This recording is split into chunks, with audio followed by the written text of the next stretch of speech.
Manchester United prize the lead back at Anfield again. Premier League England derby Lancashire in Manchester United ogut sagal boda Anfield milki dangale. Qabxii dhabuun Liverpool rakkoo dhokata hin beekamne jiraachuu mul'isaa jedhame. Arne Slot ammoo taphoota afur walitti aansitee yoo mo'atamtu siyaaddeessa jedhaniiti jiru. Shifarraa Jaamboo Mooyitii tapha derby Lancashire kana wal qabate akka taanutti qindeesse. Signing Florian Wirtz remains on the bench to begin with here. bara 2014 Brendan Rodgers leenjaa taphoota afur walitti aansee ergamame kun waggaa 11 booda kan jalqabaatiin qe'ee injifatanii deebi'uu miti goolii galchite salphaatti achi baatu miti Anfield Road Stadiumiin sagalee deeggartoota Liverpoolin yeroo hunda OM Champions Leaguecha Liverpool as dhiyeenya kanatu mudate tapha torbee 8ffaa Premier League Englandin kaleessa Anfielditti championota yeroo 20 walitti fide qabxii hin eegamnetu galmaa'e Ruben Amorim taphoota 35 booda yeroo jalqabaaf taphoota lama walitti aansee kan ittiin injifate Liverpool Premier League Englandin taphoota 3 kan ittiin mo'atame taatee torbee 8ffaa liigichaan galmaa'e tooftaan taphaa Ruben Amorim 3-4-2-1 Premier League England keessatti hin hojjetu jedhames obsaan eegnan garee cimaa ijaaruu akka danda'u kan itti yaalame jedhame taphichi eegalee sakandii 62ffaa irratti Brian Mbeumo kubbaa Ahmad Diallo minjeesseef galchee dursuu eegale goolii kanaaf sababa Virgil van Dijk fi Alexis McAllister walitti bu'aniif of dagannaan bakka qabachuu dhabu Van Dijk fi dogongoraan abbaa murtee taphicha dhaabsisuu dhabuuti jedhamus gariin kutannoo taphattoota Manchester United agarsiisa jedhan ala kanaan durfamuu kan eegale Liverpool deebii kennuudhaaf yaaliiwwan ciccimoo godheeraam koodii Gaappon yeroo 3 sibiilli goolii jalaa deebisee goolii ittiin qixxaatan galchuudhaaf daqiiqaa 73 itti fudhateen koodii Gaappon goolii galchuun wal qixxeesse carraawwan argatan haalaan itti fayyadamuuf yaalaa kan ture Manchester United kubbaa Bruno Fernandes minjeesseef Harry Maguire addaan itti bu'ee galchee Arne Slot fi taphattoota kilabichaa deeggartoota Anfield taphicha daawwatan naasu ni dhimse.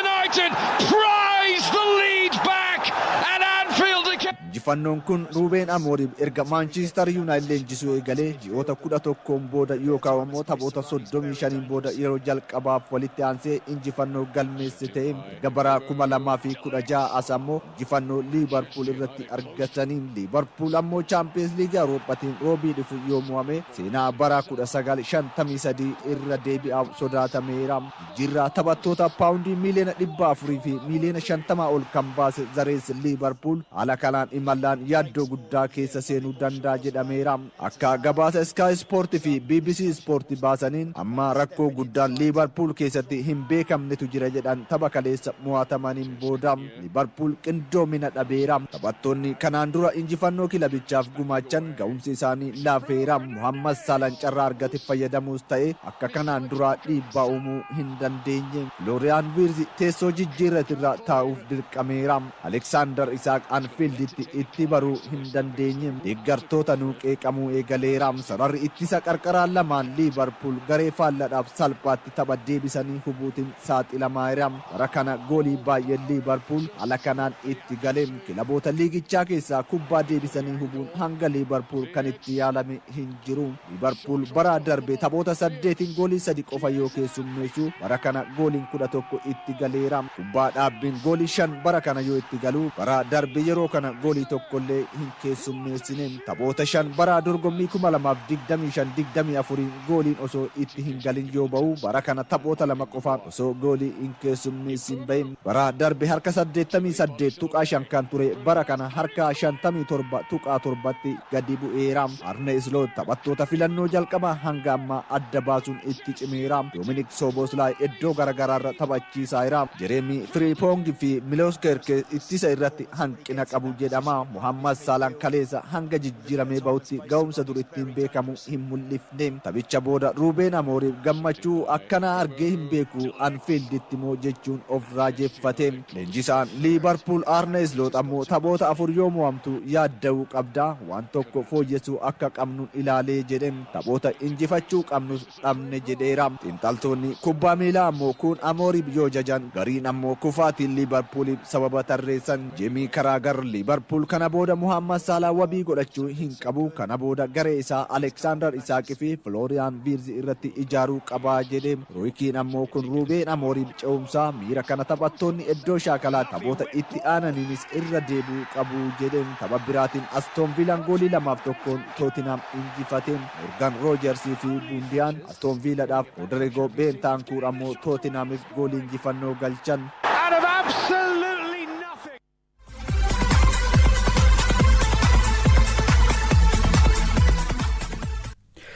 Premier League England taphoota sanbataatiin ammoo dursaan liigicha Arsenal fi Chelsea yoo injifatan Nottingham Forest mo'itii guyyoota 39 boodatti leenjisaa kilabichaa Ange Postecoglou hojiirraa kaasee jira. Arsenal ammas rukuttaa rogaatirraa goolii injifannoo galchuudhaan kilaboota liigichaatiif yaaddoo ta'utti fufeetii jira. Abbabaa Alamaayyoo guutuusaa akka ta'anutti qindeesse.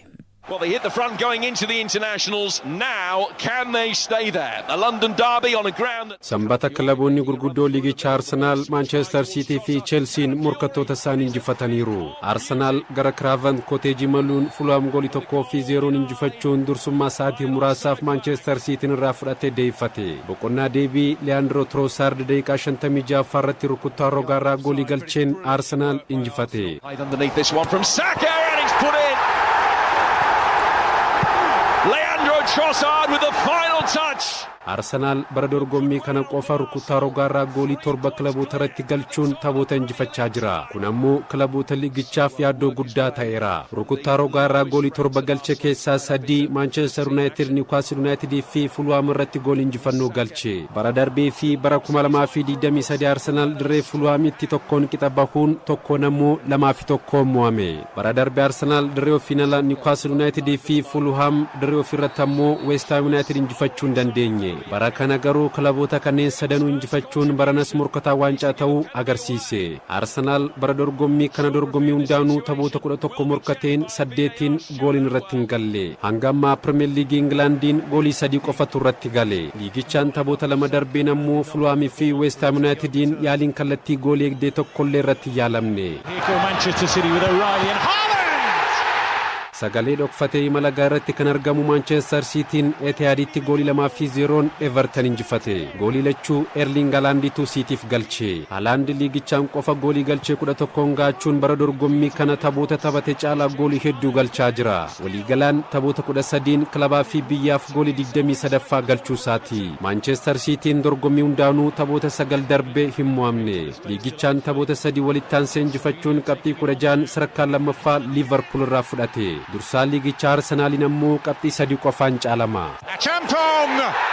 Sambatuma tapha biraatiin Chelsea dirree finaalaa Nottingham Forest goolii Josh Acheampong, Pedro Neto fi Reece James galchaniin 3-0 injifatee gara Stamford Bridge deebi'e. Taphichaan ammas taphataan Chelsea Malo Gustoon daqiiqaa 86 irratti kaardii akeekkachiisaa lamaan dirreedhaa bahe. Chelsean taphoota 6 darbe keessaa 5 kaardii diimaa argate. Kilabichi taphoota liigichaa 8 irraa qabxii 14 sadarkaa 5ffaa irratti argama. Taphichi erga xumuramee booda leenjisaan Nottingham Forest Ange Postecoglou battalumatti hojiirraa kaafamanii. Leenjisichi guyyoota 39 qofa kilaba kana leenjisanii. Turtii isaaniitiin taphoota 8 keessaa 6 mo'amuun injifannoo malee hojii leenjisummaarraa kaafamanii. Taphoota birootiin Brighton goolii 2-1 Newcastle United, Sunderland, Wolves, Burnley, Leeds United qabxii wal fakkaataa goolii 2-0 injifataniiru. Taphni Crystal Palace fi Bournemouth goolii 3 qixaan xumurame. Premier League England kan Arsenal qabxii 19, Manchester Cityin 16, Bournemouth fi Liverpool qabxii 15 hanga sadarkaa afuraffaa qabataniiru.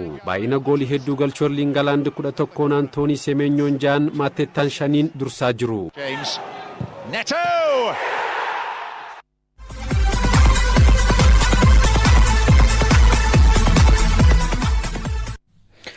Odeeffannoo gaggababoo keessaa mo'itii Ange Postecoglou hojiirra kan kaase Nottingham Forest leenjisaa duraanii Everton fi Burnley Sean Dyche qacaruudhaa fi waliigalteetti akka dhiyaatan odeeffannoowwan dhiyeenya baatiin jiran ni agarsiisa. Graham Potter leenjisaan dhiyeenya hojii leenjisummaa West Ham United irraa kaafaman mo'itii leenjisaa garee biyyaalessa Sweden ta'uudhaan qacaramaniitti jiru. Sweden gulaalli waancaa addunyaa kana bara 2026tiin taphoota 4 taphatteerra qabxii tokkicha qofa argatte. Taphattoota akka Alexander Isak, Victor Gyökeres faanii qabdi. Haa ta'uti garuu qabxii takkitti qofaadha kan isheen argatte.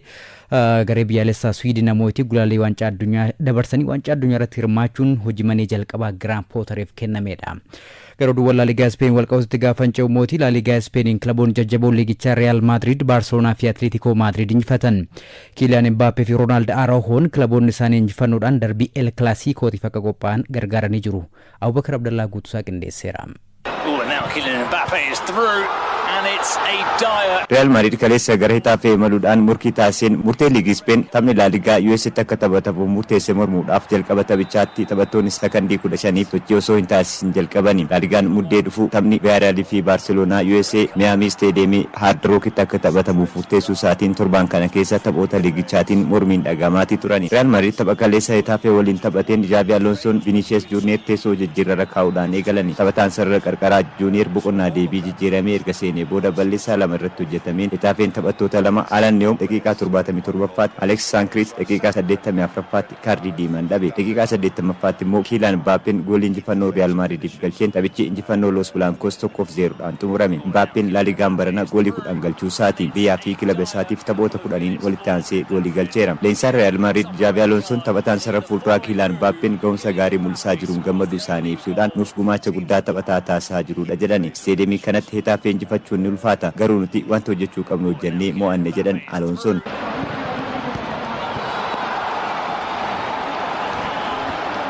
Kaleessuma Rayo Vallecano 3-0dhaan Levante yoo mo'atu taphni Celta Vigo fi Real Sociedad tokko qixxaan xumurame. Ilcheen Athletic Club simatee goolii malee qixa xumure. Looking for De Jong and finding him, Frankie De Jong to Araujo.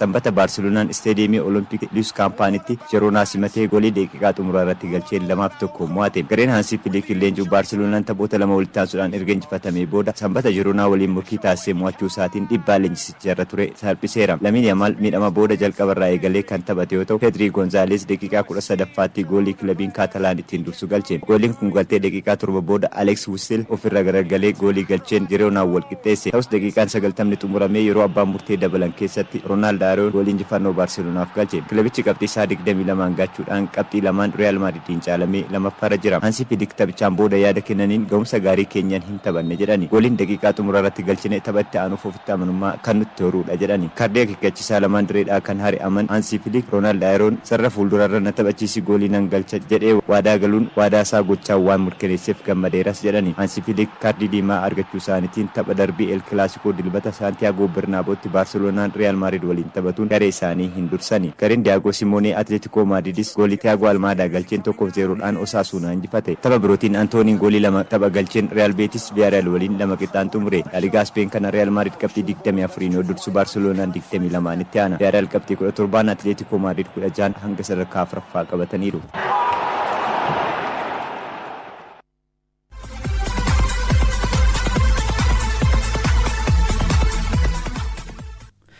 Serie A Italy torbeeffaatiin ammoo kilaboonni magaalaa Miilaan lamaan yoo injifatan Juventus waggoota 73 booda Komoodhaan mo'atamee jira. Kanarraa kan hafe immoo Misbaa'uudin Shifaatiin akka taanutti qindaa'e.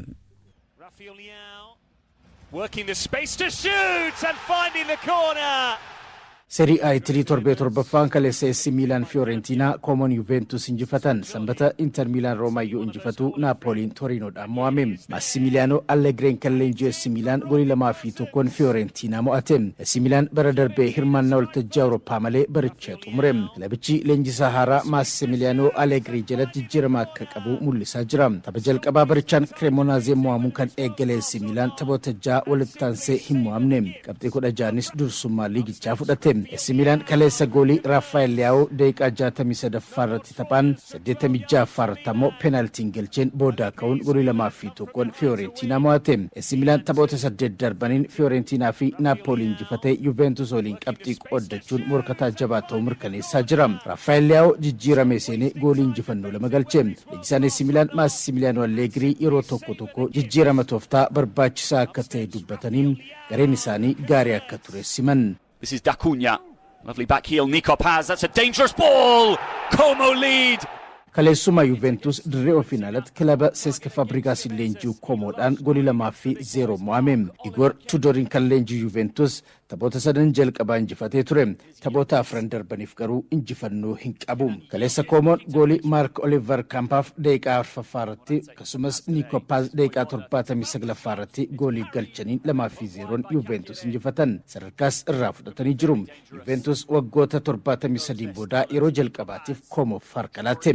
Juventus taphoota afran darbaniin ligichaan kan kaleessaa Koomoo mo'ameen dabalatee AC Milan, Atalantaa fi Hellas Verona waliin qabxii qoddatee injifannoo malee jira. Taphoota ligichaa birootiin kaleessa Bolonyaan goolii 2-0 Kaaliyaariyyoo injifatu. Atalantaa fi Laasiyoo, Jiroonaa fi Parma goolii malee qaban. That's a great ball. Now Boni for an early opener here, and they've done just that. Seerii A Italii kanaan sanbata dursitoonni ligichaa Naapoli fi Roomaan mo'amanii jiru. Roomaan Inter Milaanii simatee goolii 1-0 mo'ame. Inter Milaan goolii Angeyoanaa Boonii daqiiqaa 6ffaa irratti galcheen injifate. Taphoota baniinsaa 3 keessaa 2 mo'amuun jalqabbii gadaanaan baricha kan eegale gareen Kiristaan Kiivullee injifate. Inter Milaan taphoota afran darbaniin walitti aansee injifachuun cimina deeggartoonni isaa barbaadan irratti deebi'e. Sanbatuma shaampiyooniin Italii Naapoliin gara diree Torinoo imalee goolii 1-0 mo'ame. Torinoon goolii Giovanni Simoni daqiiqaa 32ffaa irratti galchee mo'ate. Naapoliin kan kaleessaa dabalatee taphoota sadan darban keessaa 2 mo'amuun ga'umsa wal fakkaataan imaluuf rakkate. Seerii A Italii kana AC Milan qabxii 16 yoo dursu, Inter Milan, Naapoli fi Roomaa qabxii 15 gooliin wal caaluun sarkaa lama. Who keeps his cool and finds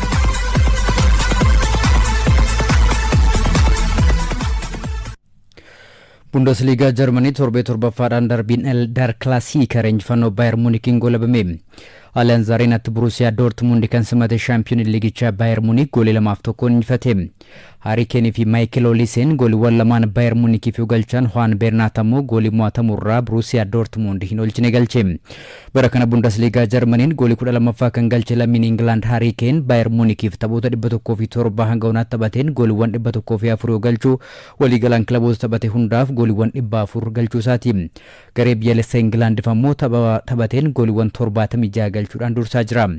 Bundesliga German kana taphoota 7 taphate hundumaa kan injifate Bayern Munich qabxii 21 yoo dursu, RB Leipzig 16, Stuttgart 15, Borussia Dortmund ammoo 14 itti aanu.